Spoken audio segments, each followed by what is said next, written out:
Getting your DD-214 isn't really the finish line.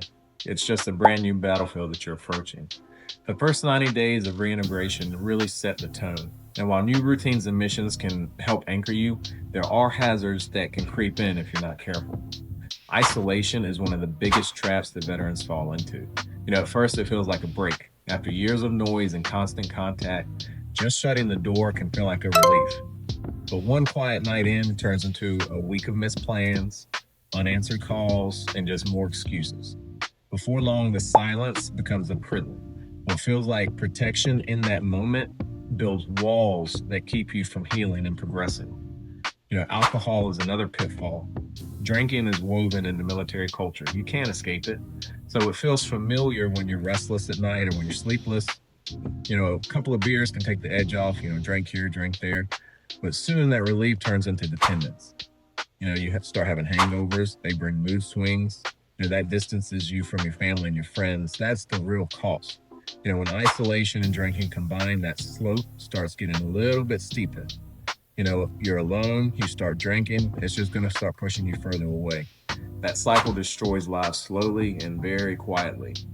Then there's withdrawal, there's anger, there's avoidance. These things can be as simple as just having short answers at dinner instead of engaging your family.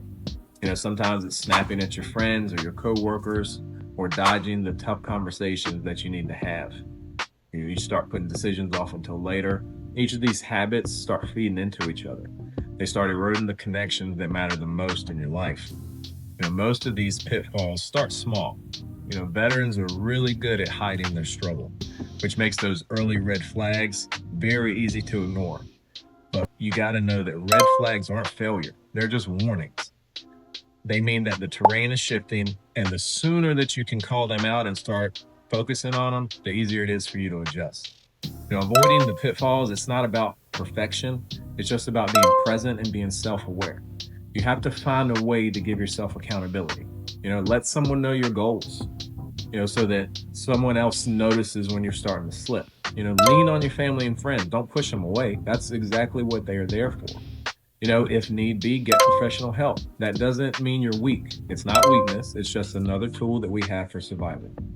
Experiencing pitfalls and setbacks, they're not proof that you're broken. They're just hazards on the map that every single veteran faces when they come home. Hazards can be navigated with vigilance, strategy, and support. The hardest battles are often the quietest ones. The isolation, the anger, the avoidance, these things don't define who you are. They're just part of the terrain of coming home. But just like in combat, no one makes it through alone. That's why Charlie Victor exists. To stand shoulder to shoulder with you, to notice when it's starting to get a little bit heavy, and to remind you that we've always got your six. If you found yourself in any of this, just know that you're not alone. Reach out, start the conversation.